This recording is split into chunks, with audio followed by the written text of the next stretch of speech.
So welcome everybody to another episode of the 𝗂𝗃 podcast. Today I'm joined by somebody who I've been trying to pin down for a long time, and we seem to have been missing each other for a while now, and then the old lockdown hit in and it completely threw the schedule out and it's a bit of a disaster. So lo and behold, thank you very much firstly, Ellie Broadhouse, for joining me this morning on the 𝗂𝗃 podcast. Hello. Hi James. Welcome. I'm so glad I managed to pin you down finally and get you on the podcast. We've been kind of going back and forth about trying to get you on here, and it just hasn't worked, and I'm so glad it has worked now, and we're finally having this conversation. Definitely. So Ellie, I want to first of all start off and ask you a little bit about yourself, if you wouldn't mind. I mean, I know who you are. I've seen you a couple of times now, and I've met you at a kind of an investor day that Maygreen did, which I'll go into a little bit later on. But yeah, for the people that don't know who you are, do you want to tell people who Ellie Broadhouse is? Yeah, of course. So yeah, I'm a commercial or specialist mortgage broker. We have a small mortgage brokerage firm, which I work with my aunt with. She's director, Jackie. And we specialise in everything out of the ordinary, really. So I've been doing this now for about 5 years with this area, but previous to that, I've been in finance for a long time. I was a bank manager in a previous life, working for High Street Bank. I've been a mortgage advisor for many years on and off. But I love this now. I absolutely love what we do. Every single case that we see is different. Every client that we have is different. And yeah, love the diversity of it all. So yeah, that's what we do really. Everything out of the ordinary. And yeah, kind of okay.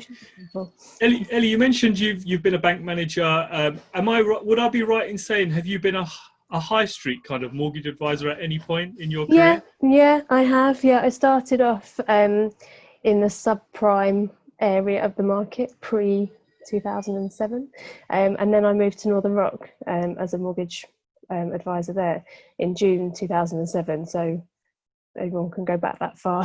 You'll realise what happened in September that year. So I was there for the run on the bank and all that sort of stuff. So I saw all of that. But yeah, I was a mortgage advisor there for a little while. And then we stopped lending for a bit. And then I sort of moved across. So I was assistant manager, and then I was a bank manager for Virgin Money for 6 years after that. So I wasn't doing mortgages myself, but I was looking after other people that did. Wow, I know Northern Rock really well, because that was actually my first mortgage, and it was in 2007. So it's really strange you say that, because it's a year that sticks in my head. And I remember seeing Northern Rock all over the news, just because we got our house early 2007, and then towards the end of the year, it was just everywhere on the news. Chaos. It was a strange year, and then the following year was equally as strange with all the other banks. So yeah. But I think having gone through that makes me feel more positive about what we're going through now, because I've been through it, I've seen it, and actually we are bouncing back a lot quicker this time than we did. I mean, I know it's slightly different, well, completely different reasons for it all, but there was a lot of problems that went on for quite a period of time back in 2007, 2008, and mortgage lending was quite difficult afterwards. And then obviously there's been so many changes that have happened since to make it a bit more resilient, I guess, to these sorts of things. And we're seeing things bounce back a lot quicker from COVID than we did before. So before I ask you the dying question that everybody's asked me to ask you, can I ask your opinion on what would you say is the difference with somebody using a mortgage advisor on the high street and someone using someone like yourself who's quite specialist? What would they get from someone on the high street, and what would they get from someone like yourself and your firm? So it's a completely different approach, really. So what we like to do is work with people who are building a portfolio generally. So we're working with you to try and get to where you want to achieve in, 3-5 years time. So we're building that portfolio, and we're finding solutions for you a bit more longer term. We've also got access to specialist lenders that you just don't get on the high street. So people like 𝗁𝗏 and 𝗵𝗏 and LensInvest and people like that, who look at out of the ordinary properties, they look at out of the ordinary sort of company structures, income, things that, as I say, you just don't get on the high street. So it's access to those and understanding really what you're trying to get to. If you go to a high street broker or a high street lender, and you're a property investor, and your SA302s show generally quite a small amount of money because you're writing off debts with refurbs in previous years and all those sorts of things, you're going to come across problems really. They don't understand it. They don't generally understand self-employed people a lot of the time. So you can get that from us that you just can't get from other lenders. Experience in understanding company structures. Jackie, my director, has another company that looks after setting up limited companies for foreign investors. So she has a wealth of knowledge around limited companies and how to set up companies and how these things work and all those sorts of things, which is just amazing. It sits really nicely with what we do. But there's so many things that people want to do in the property investor world which you just can't get away with on the high street, like director loans and angel investors and JVs and all those sorts of things. So that's what you get really, is a specialist who understands what you're trying to achieve. And it's great that that you kind of understand all that as well, because you mentioned some terms in there like, you know, JV, director loans, and people's SA302s just showing, you know, low income.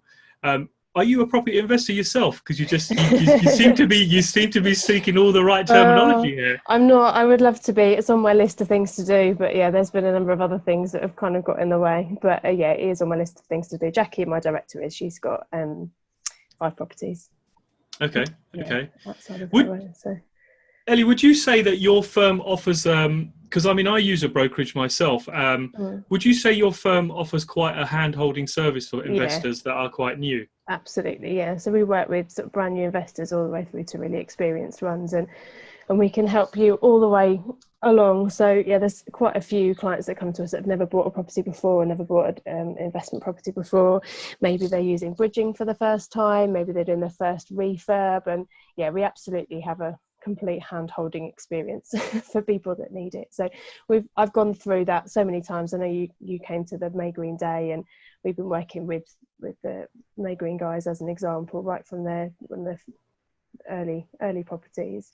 So yeah, we can help all the way from the beginning, and then obviously if you don't need that, then you don't need that. But a lot of the time people do, and it gives you a bit of what's the word? Just sort of knowing that you've got somebody who's sort of looking out for you. I mean, obviously haven't seen the property. I don't know it from that sort of point of view, but I can pick out things that people might think, yeah, is that an issue, or something, just say, go and check it out and have a look at that in a bit more detail, which is useful. I mean, for me personally, I always say that I feel a broker is probably one of the most powerful people in your team, and they really need to be quite clued up on different projects. Absolutely, I mean, yeah. Like you said, I mean, you've got a array of products. You can present a case to a lender in a certain way. You understand things. Absolutely. And this is what I try to tell people when they ask me, James, how important is a broker? And I say, listen, I would say your broker is the second most important person after HMRC, in my opinion. Yeah, I agree. Because it can make a break or a deal. You know, you don't want to end up going to a lender and presenting a case to them, and it's, you know, you're paying valuation fees, you might start legals, you're wasting your time and everyone else's time really if it's not going to go anywhere with that lender. And I think a lot of people are quite rate conscious, they're quite cost conscious, and possibly not really looking at the bigger picture and the prize at the end, and I can explain that, and as you say, presenting it to a lender. So we work with 𝗁𝗏. I'm a big fan of 𝗁𝗏, and if you see, you know, some of the blogs that we've written and things, you'll see that. But I love the way that they work, and they have a really sensible attitude to who they're going to lend to and what they're going to lend on, and I've got quite a few cases through with them that don't quite fit their criteria, but the client might have experience in a different area, or, you know, they've got other factors coming into the equation which aren't necessarily what's on the criteria sheet in front of me, but I feel that brings something to the table which is really valid and really important, and I can sit down and have a conversation with an underwriter and say, look, I think you should look at this case, and we've got cases through on that basis, you know, not just with 𝗁𝗏, but with other lenders as well. But you know, that's what you get from somebody like me, where we are a specialist broker. We work with not loads of lenders. We work with lenders that we think offer something that other lenders don't, and give you those options. And we can build relationships with those lenders, and we do have good relationships with them. So I can put forward something which, doesn't necessarily fit, but they will listen, and they'll take that on board. Mm-hmm. So would you say your service is more than just inputting some bits into a computer and the computer says yes or no? Absolutely. Yeah, definitely. I mean, we're speaking to people every day. We'll push it through. Jackie's a big fan of keeping momentum going. That's something that she really, really pushes. I think it's really important. You need to keep momentum going, and as soon as you stop that, that's when things all fall apart. So if we can make sure that we push things through quickly, and we'll be the one chasing our clients up, not the other way around, which I think is quite rare in this world. It's not you that's trying to get hold of me. It's the other way around. Yeah, the other way around. Yeah.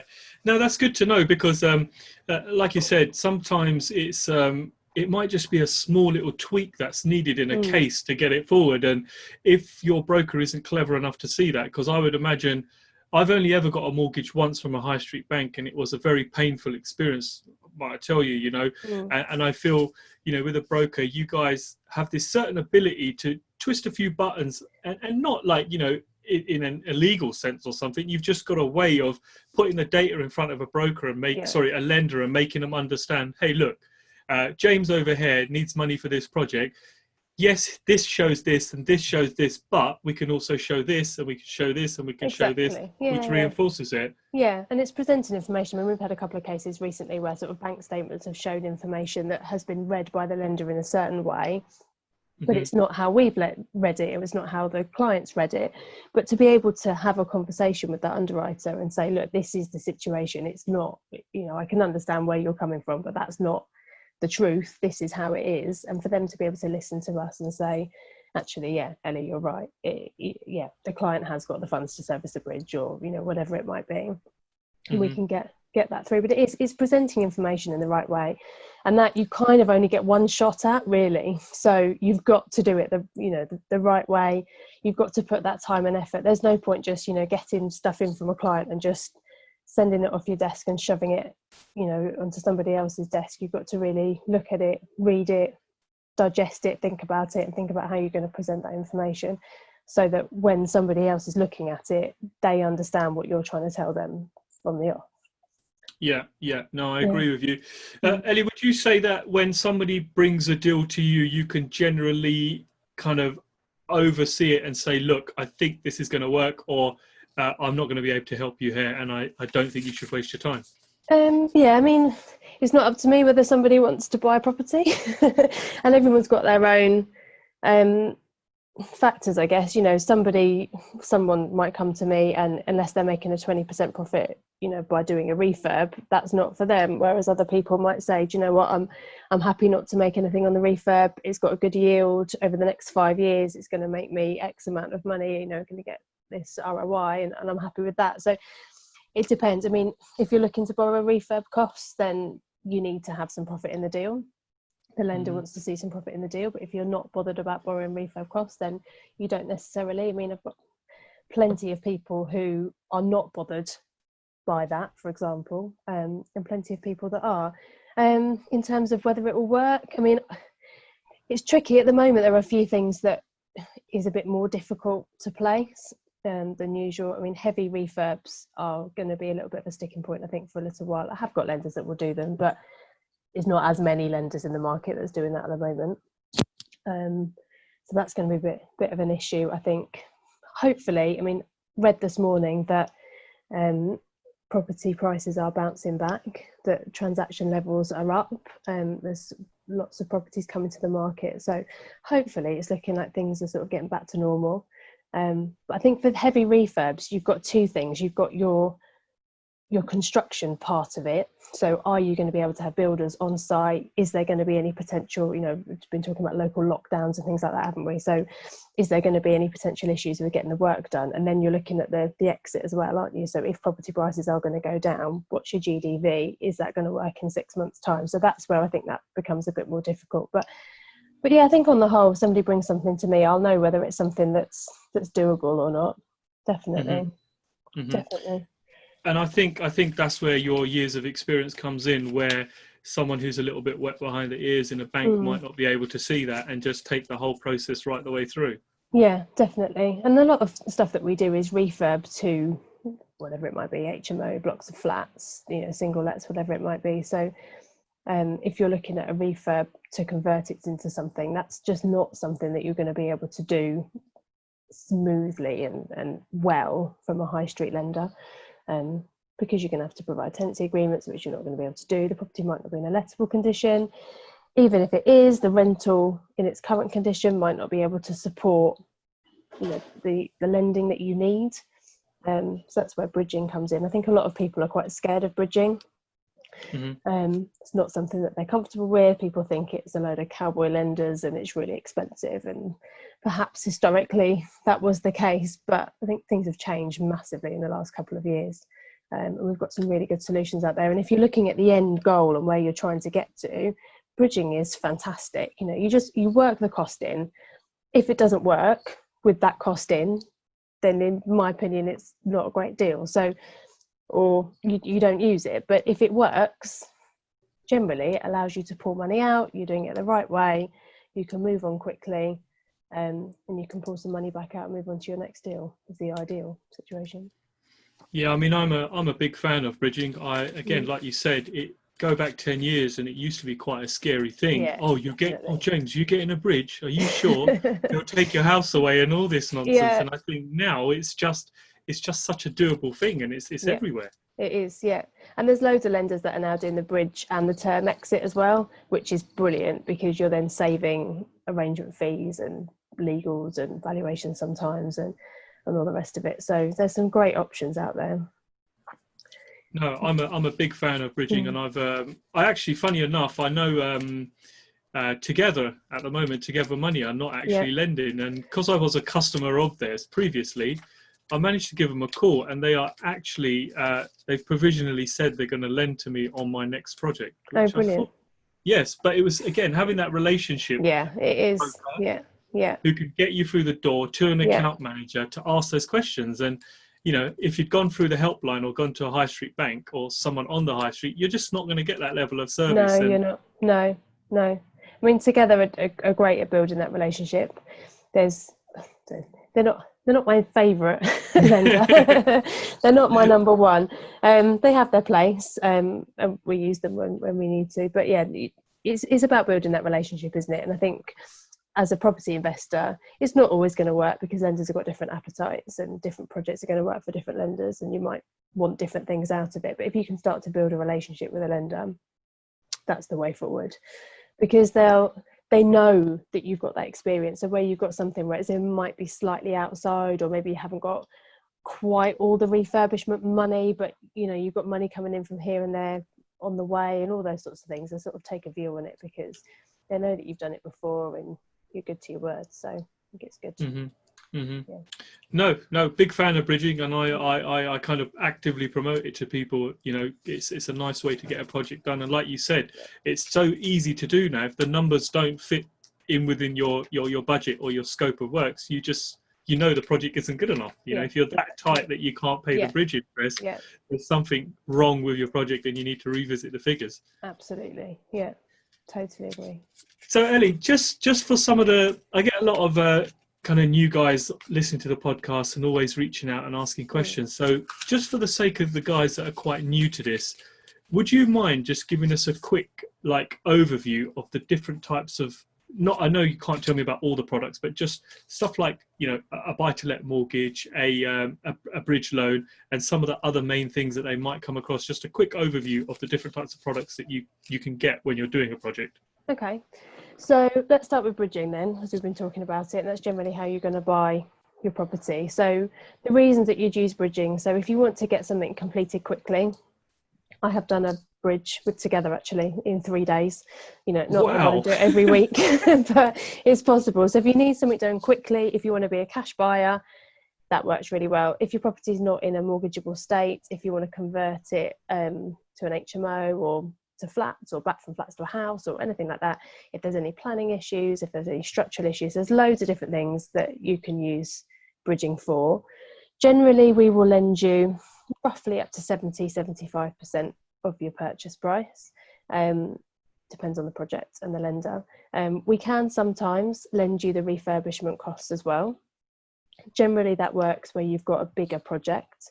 You need to have some profit in the deal. So by the time you've taken out all your finance costs and everything, you need to have at the very minimum 10%, ideally 20%. And make sure you take your finance costs out before you work that out as well. Refurb costs are lent to you in arrears, so you need to have some cash flow. So what I would normally say is make sure you've got about 20% of your refurb costs, and then it's sort of recycled. So for example, your refurb costs are 80,000, you spend 20, you get 20 back, and then you spend it again and get it back. Yeah, that's kind of it really. Oh, the interest, that's the other thing I was going to mention about bridging. So in terms of interest, bridging is more expensive. You're roughly looking at sort of, for normally, I don't know, 0.8, 0.9 a month, something along those lines. You can get bridging cheaper, but on the whole, you won't get it much cheaper than that. You can either pay the interest monthly, but obviously it is quite expensive and you haven't got any rent coming in on this property. So if you can't or don't want to do that, we can do what's called rolling up the interest. So if you work out what the interest is going to be for the term, so say you take out a 12-month bridge, you'll work out what your interest is going to be for the whole 12 months, and then you take that off the amount that you get on day one. Now that does mean that you get less to buy your property, but it does mean that you haven't got any monthly payments to worry about. So it's quite handy. And from a lender's point of view, it's less risky. So lenders are more keen to do that. So you can sort of work that into your figures as well. Any interest that you don't use, you will get back. So if you repay your bridge after say 9 months, you'll get it back. Generally, there isn't any exit fees on bridging, although there is a lender that we're working with now that has put a 1% exit fee on. But yeah, generally not. Generally, you're looking at about 2% arrangement fee, roughly 0.8 to 1% per month. So that's where you are with bridging. Buy-to-let mortgages, we can lend up to, I would say 75. There are some lenders that are saying 80-85%. There's a couple of reasons why I'm not personally keen on going above 75%. The big one, well, two, I guess, at the moment. One is there is some uncertainty around the market. Prices may drop. We don't know by what extent and like over what period, but to give yourself a bit of a backup, think about your leveraging. And secondly, once you become what's called a portfolio landlord, now you become a portfolio landlord on your 4th property purchase, lenders have to look at your whole portfolio and do a stress test on your whole portfolio in order to work out whether they can lend to you on a new project.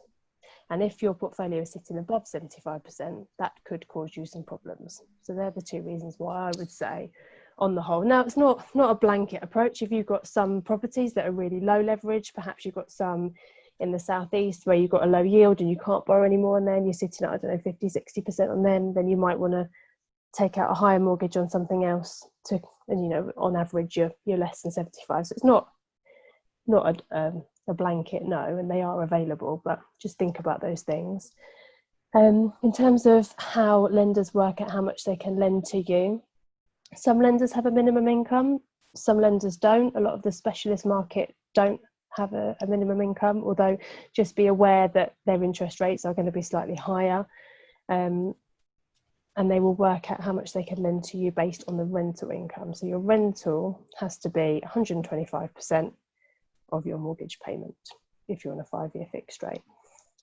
If you're not, then it's a sort of an artificially high rate. If you work out as sort of working out whether it works, assume your interest rate is going to be 5.5%, and then make sure your rental is 125% of that figure. That makes sense. Mm-hmm. And that's your sort of worst case scenario. And that works for HMOs as well. So we do HMO mortgages. We do loads and loads of HMO mortgages. That's one of my favourite things to do. I love a refurb to HMO.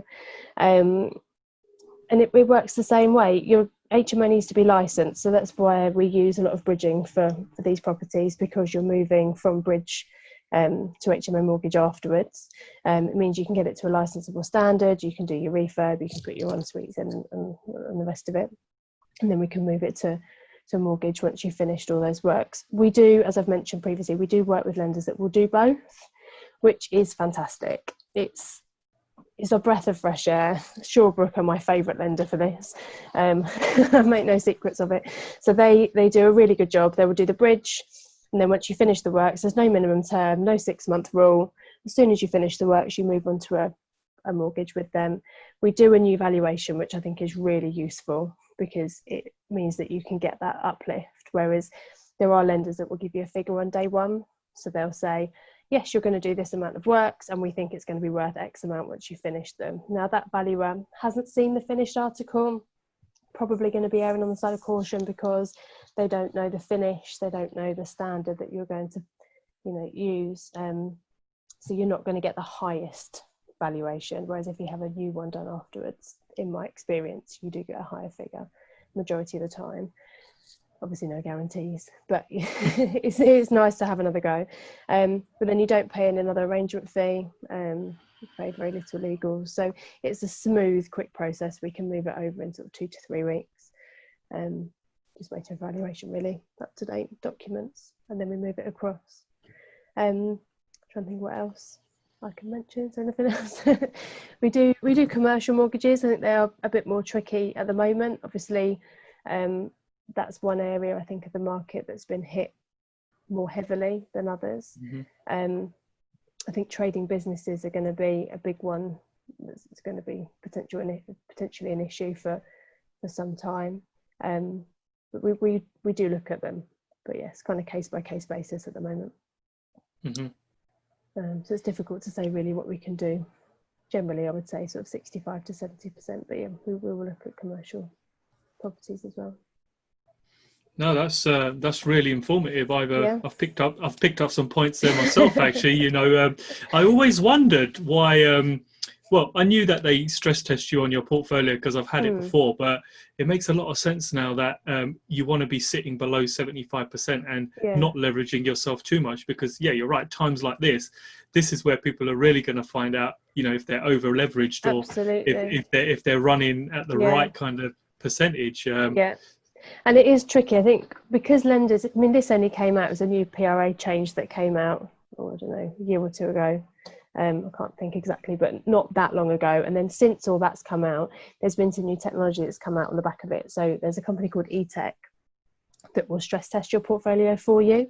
And they use things like house price and sort of online tools to check the value of the properties that you've got on your portfolio. So sort of two things that lenders can do really. They can ask you to provide a portfolio schedule and take your word for it, or they can go away and check those figures. And increasingly lenders are going away and checking those figures. So if you're then relying on data, you can't just manipulate your figures to make sure that you're under 75%. So, and these things are notoriously cautious, aren't they? If you're looking at, desktop valuations and things like that, you're relying on comparable data, and if that data is not there, then it can lower the value. So you have got to be careful. I think everyone's got to be careful. It's all well and good saying, pull all your money back out of deals and use it for the next one and all those sorts of things. But in life, we don't borrow everything that we can, do we?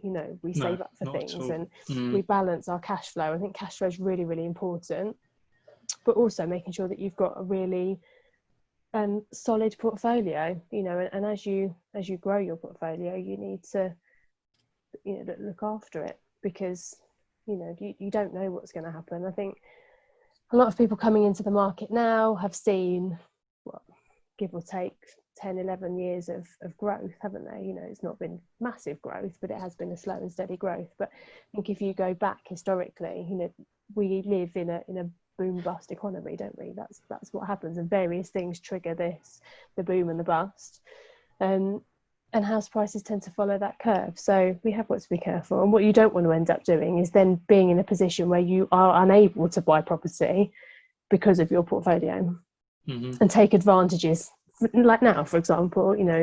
There's a lot of people that are going out there and trying to take advantage of the situation at the moment, which is brilliant, and we need that to keep the economy going. But if you've got a portfolio sitting in the background that's stopping you lending and borrowing, then that's going to cause problems. Yeah, no. It's like future-proofing, isn't it? No, I totally agree with you, especially where you said there's been some major stress testing as well. I mean, I felt it through COVID because I had two remortgages going through with foundation home loans, and suddenly, as soon as the lockdown happened, all these weird forms started arriving, asking me questions, asking me to sign this. Are you aware of this? Are you aware of that? And it's like, whoa, you guys are really trying to cover your own arse. Well, yeah, they're just pushing it back to you. Yeah, I mean, from their point of view, lenders are always looking at the worst case scenario, and their worst case scenario is they're sitting in court trying to repossess your house. That's worst case scenario. And if you can sit there and say, well, you should have known. You should have known that I was going to be in this situation. You've lent to me irresponsibly. Then they're not going to get anywhere, are they? And that's what they're looking at. So, yeah, they will be covering their backs, 100%.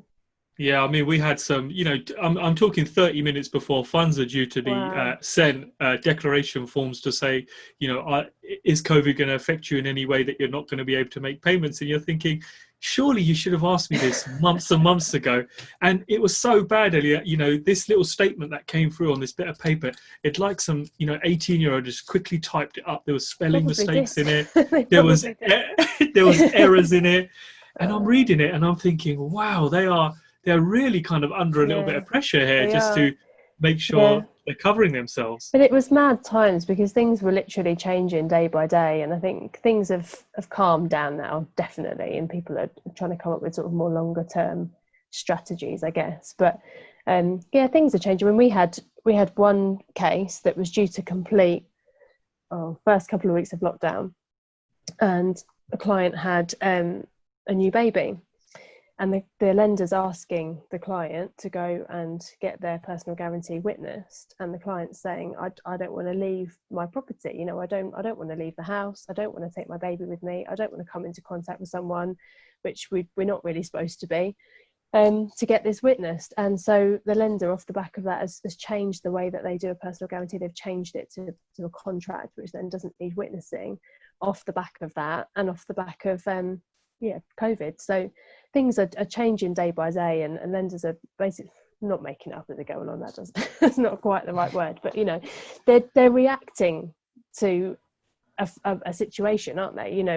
It wasn't until valuers said we're not going out to visit properties that lenders then started thinking, well, we need to come up with a solution and rely more heavily on desktops. It wasn't the lenders necessarily thinking beyond the next couple of weeks, before lockdown happened and before we were told that. So there were some really odd situations for us as well. I mean, me and my wife, we run our company together, and we needed to get independent legal advice from our solicitor. And although Foundation Home Loans said, look, we'll accept something over Skype or a video, our solicitor just wasn't prepared to do it because he was worried about his own insurance and his own liability. So I'll tell you a funny story. I mean, so he rang me up. He said, look, I'm in contact with my elderly parents, so I don't really want to put anybody at risk. He goes, but what I'm prepared. I was like, okay, so how do we get over this? So he said, look, what I'm going to do is I'm going to drive to your house at 11:30 at night. Once I've been away from my parents for a few hours, I've got the forms with me. What I require you to do is have your own pen, and I'm going to have one of those trash collecting big long sticks that they have where they pick. So he hands us these forms through the window with on a this picker. And with our own pen, he asked us to sign it. He witnesses it all back in his car. And then he kind of puts it in this plastic wallet without touching anything. And he's got these cleaning wipes and everything. And I'm thinking, this is seriously extra. It is. And I managed to film it actually because I stuck it on my Instagram because I just wanted people to see it.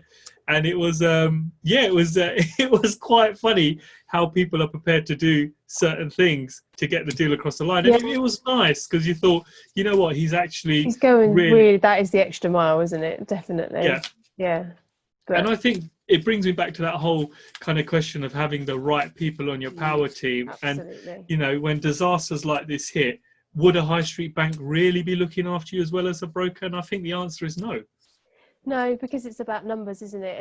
And I've been in that world and I understand it, and it's their business model. There's nothing wrong with that. It's just that they rely on doing a huge volume of deals to be able to get their rates down that low, and to be able to offer what they do, and that's just completely the opposite to specialist lending, really. It's not turned it on its head. Specialist lending is about relationships, isn't it, rather than anything else. I want to ask you a question. Does your firm charge a brokerage fee? We do, yes. We are not a charity. Yeah, and do you know what? I'm all for brokerage firms charging a fee, but do you want to tell us the kind of pros of a fee? Because there's always people saying, okay, people always like, oh, well, you get paid by the lender, you get this, and I'm like, no. I'll let you explain the pros of it. So we do get paid by the lender. The way that our fee works, we don't charge anything up front. I know a lot of broker firms charge something up front. We don't. We will get you to formal offer. That's my commitment to my clients, that I will get you a formal offer. And on that formal offer, that's when our fee is due. Now, I think the pros of having a broker fee is that you're committed. I mean, we will ask people to sign a fee agreement before we do any, I'll get an AIP and then I'll ask for a fee agreement.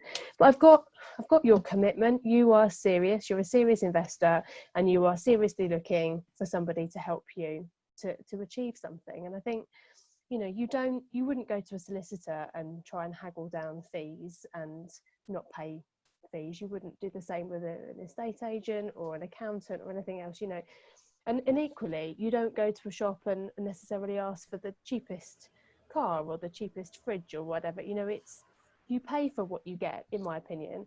And as we've talked about, we do offer more than just, here's a lender, I'm going to send them some documents and hope for the best. We do hold your hand through it. And I've had clients, especially recently, where they've gone to auctions. There's no guarantee, obviously, that they're going to win that property. There's been loads of properties that have gone for massively more than the guide price, and clients haven't got them. But I've got an AIP for them. I might have spoken to a estate agent or the auctioneer and say, look, we've got funds in place. This isn't a problem, and I'll do that.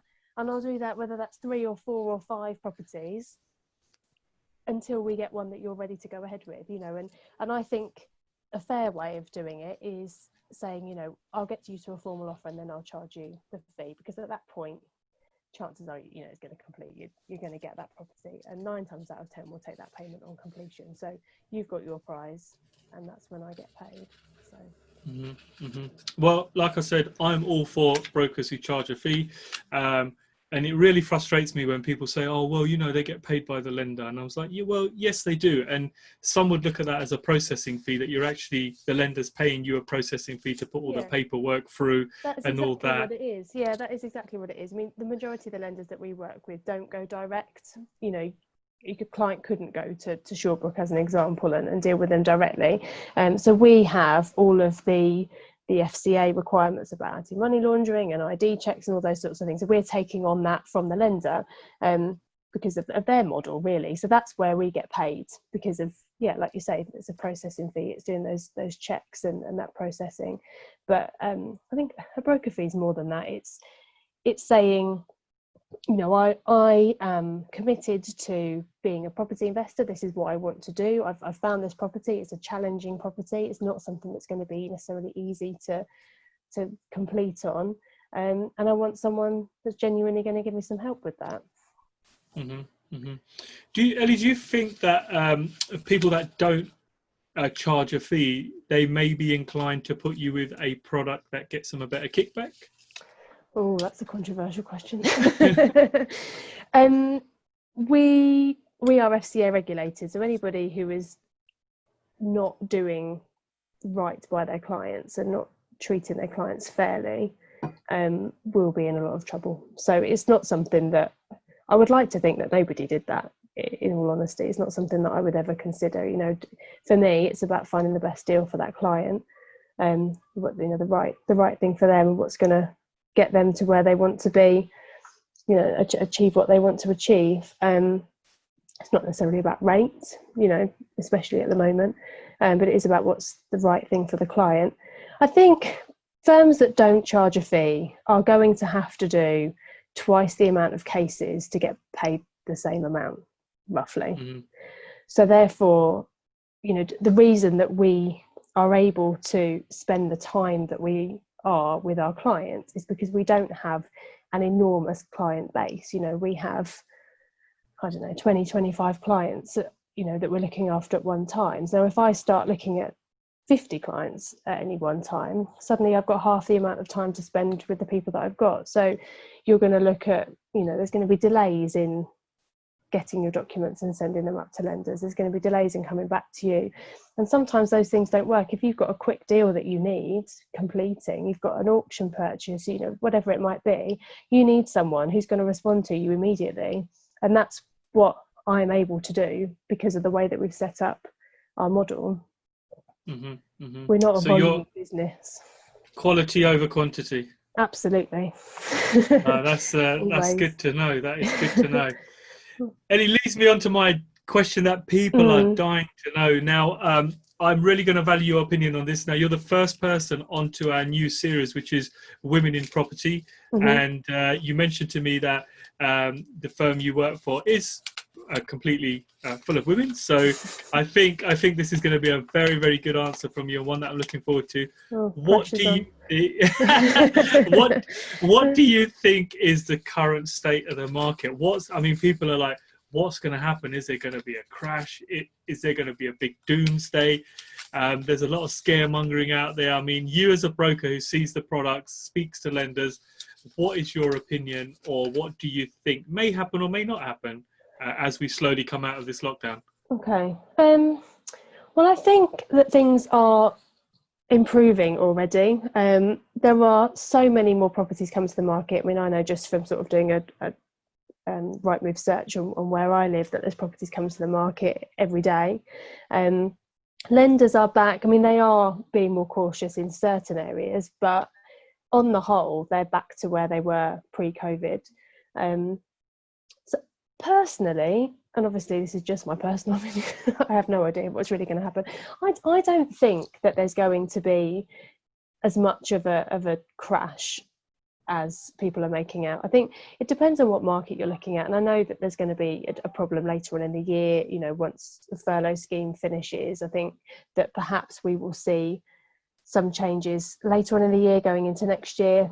But I think that you're always going to have people that are going to want to talk about the doom and gloom, and I think that a lot of the time we can talk ourselves into a recession and equally talk ourselves out of a recession. But all the news that I'm reading about property is really positive, and that tells me that we're trying to talk ourselves out of a recession, which is a good thing.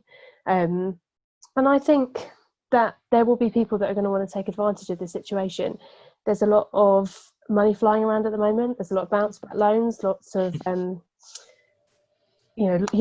from here, there and everywhere. So I think that people are quite cash rich, especially in the property investor side of things. Talk to me if you're looking to use your bounce back loan for property. Just as an aside, I have put it on my blog last week, so have a read of that as well, because lenders aren't so keen on it as you might hope that they might be. But yeah, long term, I think that we will come out of this relatively unscathed, I think, as a property business. I think hopefully things will return to normal, and I think there might be a dip towards the end of the year, as I'm sure there will be lots of people losing their jobs, unfortunately, towards the end of the year once the furlough schemes have finished. But yeah, hopefully we will bounce back.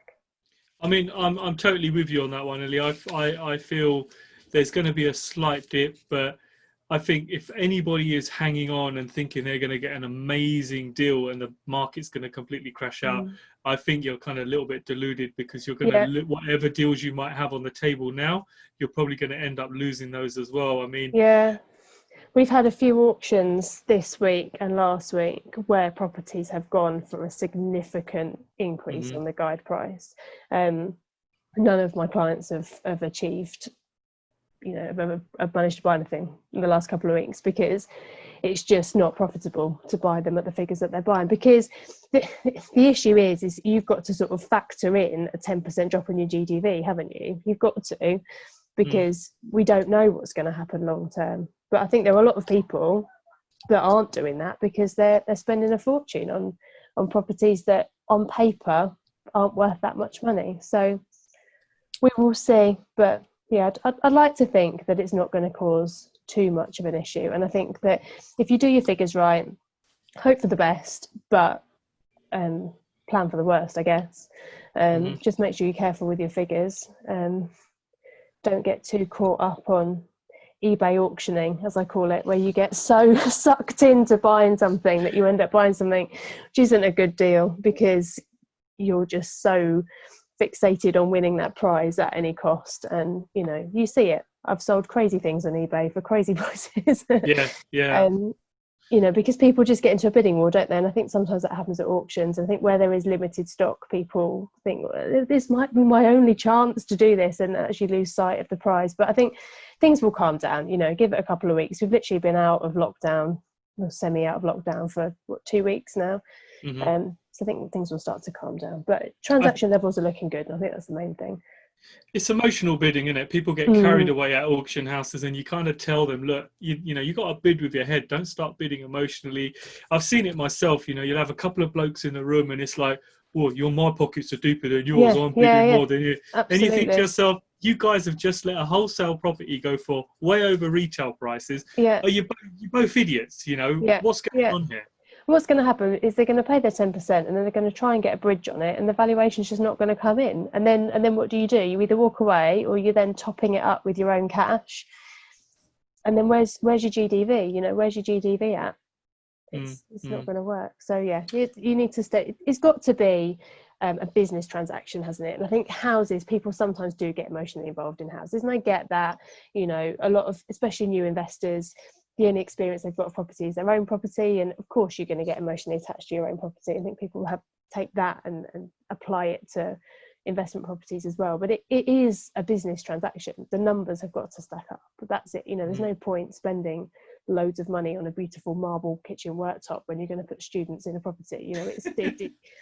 You're not going to gain that value back. I think there's some people that they work out their figures for their GDV and think, well, I spent X amount on the purchase, I spent Y amount on the refurb, X plus Y equals this, and that's what I think it's going to be worth. You think, well, not necessarily. Ideally, yes, if you spent it in the right places, but not necessarily. So it's got to be a business transaction. The numbers have got to stack.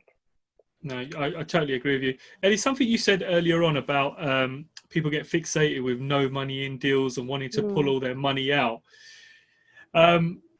What's your kind of opinions on people who are always trying to kind of, look for that deal where they can pull all their money out? Now, from past experience, I've only ever been able to pull all my money out and some in a growing market in London where the market was booming. Had there not been a market uplift, that project would have gone horribly wrong for me. It's only because the market started picking up and people were crazy buying 1-bedroom, 2-bedroom flats that I did really well. But I have never up to this day done a deal where I've got all my money out and some. I think you've hit the nail on the head there. I bet I don't know whether you have, but maybe you shouted about that on social media and everyone's gone, oh, James did it, I want to go and do it, I can do that. And I think you're right, it doesn't happen. Sometimes it happens, but normally I've got one client that tells me that if you're going to do that, it's because you've got a good price on your purchase. It's got nothing to do with your refurb. Or you could look at it the other way around, that you've favourable market conditions, as you say, so your GDV's come up, possibly would have gone up anyway whether you'd spent that money or not. So I think people will shout about the best of the best, and we hear about Insta lifestyles, don't we? And I think it applies to property as well, that people will tell you about the best thing that they did. And I get that, people want investors to come on board, they're trying to sell a brand. I totally get that, but it doesn't always happen. And I think you've got to be realistic, because what you can end up doing is that you're looking for this thing that doesn't exist. And the more that you wait, you end up that you've missed out on opportunities that are still good opportunities. I've got a few people that I work with, quite a few actually, that say that as long as I can get my money out in 3 years, it's a good deal. Yeah, I think that's a realistic way of approaching things. It is a good deal, and it depends on what you're looking for. I mean, if you're looking for yield and income and to replace your income and leave your job, then that's the most important thing, isn't it? Your yield is the most important thing, your cash flow, not necessarily you pulling all your money out. But then equally, I do get that people have only got a finite amount of money, and the less you get out, the less you've got for your next project. So it's a difficult balance, but I do think that you've got to be realistic, and you've got to think, I've got to get it done to a point, because if you haven't got any properties, getting on that property ladder, starting paying your mortgage, starting collecting that rent, getting your experience is so important, that if you're then looking for this magic deal, you're never going to get there. You've got to think, where do I want to be in 5 years? And maybe on that list is having a no money left deal. Maybe that's on your bucket list, if you like, but that's not going to be your first deal. It's probably not even going to be your 5th deal, but it might be your 7th, 8th. So I think you're always better to do something than do nothing, in my opinion. You've got to work towards where you want to get to. No, I agree with you. I mean, like you said, Ellie, I did shout about it on social media, but I also, when I put my description down, I said to people, I said, listen, this could have gone horribly wrong. And the only reason why this was a no money in deal was because the market rose. And I have to be totally honest with you and tell you that, because it's not some magic thing that I did. I didn't take a magic pill. I didn't have a magic loan on this that suddenly, did some good stuff for me. It was totally the market rising. And I think they teach you this in courses too much, where people are like, oh, I'm going to get all my money out. I'm going to get all my money out. And then you think, oh man, I've still got 35 grand left in this. It's like, what do I do now? Yeah. But that's where things like angel investments come in, and JVs. And, I've met so many people that have created this brand around their property. And I know it's not for everyone, it's not what everyone wants to do, and you have got to be really careful, and you've got to do all your due diligence and everything. But if you create this brand, that can create a really good return on your investment. There's no reason why other people can't invest in you as much as you can do the first 1 or 2, and then go out for some extra money once you've achieved that. Talking of brands leads me into my one of my last questions. So we met at the Maygreen open day, which was a fantastic day, I must say, a real eye-opener. And it's really nice just seeing what your clients have done there. I mean, do you want to just let the listeners know a little bit of background about them and how you helped Maygreen? them? Okay. So we've been working with them for, I think, coming up to about 3 years now, and I love them. I think they're a brilliant couple. I love their branding, and I absolutely love what they've done with the business, and they've just taken it to another level through the branding and the brand of their properties, and the way that they have created. You see abroad, people in the property world, I suppose, maybe not everyone, but you see one of their properties and you immediately know that it's a Maygreen property, and I think that's fantastic. They have got high aspirations, but they work hard, and they're achieving that. So it goes to show what you can do with hard work, and a good power team. They've got a good team of people around them, and I'm sure they would be happy to tell anyone who wants to know a little bit more about the sort of problems that they've had with builders, and issues that they had with previous brokers and all those sorts of things. But it's a learning curve, isn't it? And I think sort of 2-3 years down the line, they've got a fantastic builder in place. I'd like to think that they would say the same about me. But it's all about building relationships with people and having really clear expectations around what you expect from people, and holding people to account. Really, you've got to do that. But I think they're a really good example of how housing multiple occupancy, so HMOs have evolved, the quality that you can put in, how you can really work with terrace properties in Manchester and turn them into absolutely beautiful properties that people really want to live in. And they've done some great work recently on sort of changing with the times. I can't go into too much detail, but they've been really forward thinking in the current market about how they're going to change their strategy and how they can move forward and continue to grow. Yeah, no, I think they're doing a great job. And one of the things that really springs to mind is what Sarah said on the day, and about yourself, actually. She said, Ellie just makes the money happen for us. And, that's a really nice compliment, because her whole kind of thing on it was like, we find the deals and we hand them over, and we've got a broker that we can trust, who we know is just going to make it happen for us. And it's just, I think when you're giving feedback like that about a broker, that is worth its weight in gold. And absolutely, yeah. But that's what it's there for. And come back to broker fees and everything. You don't. I used to work for John Lewis many years ago. I'm a massive John Lewis fan, and I think people go into John Lewis because they don't want the lowest cost item, do they? They want to be able to go in there. They want to have a good chat with somebody who knows what they're talking about, who's going to suggest something that they get, and then they're going to buy that, take it home, and it will work. And it will be everything that they wanted. And if anything goes wrong, they're able to call them up and they get a new one.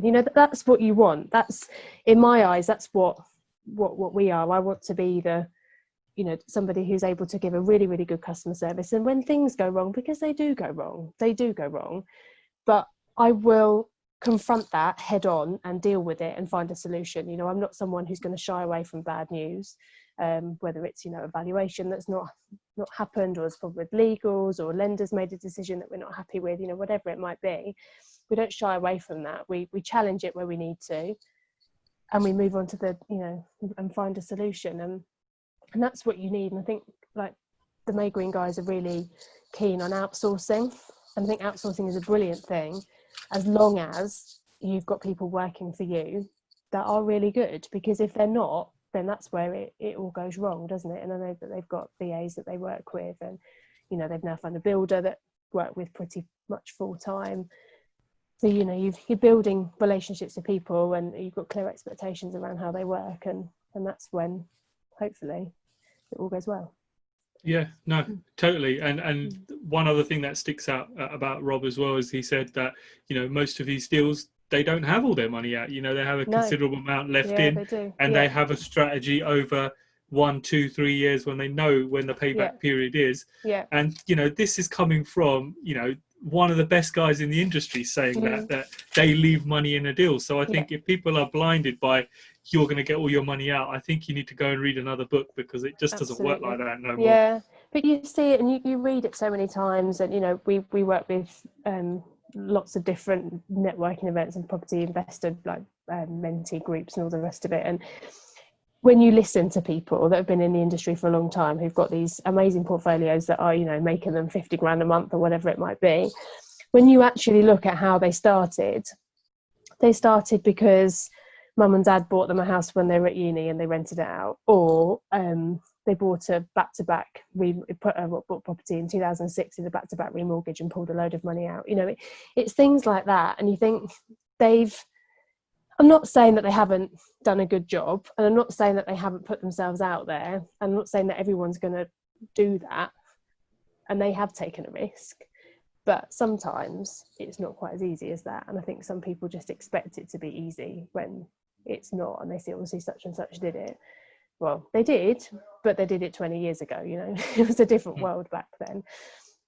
And properties have grown in value. So, you could have bought a property 20 years ago and sat on it for 20 years and you'd have made an absolute fortune, wouldn't you? So, yeah, different times. Yes, especially in London. I've seen it over and over again. Every 10 years, stuff goes up. I mean, I often talk about my first house, and it's called my lucky house. And that's the very good reason why I've never, ever sold it, because every 10 years it's gone up, and every 10 years I've pulled a shitload of money out of it and used it for other projects. And, and like you say, somebody starting now, would they be able to do the same? No, they wouldn't, because the times have completely changed. And I think people need to realise that. Yeah, exactly. And there are still opportunities. Absolutely, there are opportunities. But your expectations have got to be realistic. Otherwise, you're not going to achieve anything. I think that's really demotivating. If you're going into, you're looking at a deal, appraising a deal, and every time it's not hitting the targets that you've set for yourself, firstly, that's really demotivating. Secondly, are you ever going to buy anywhere?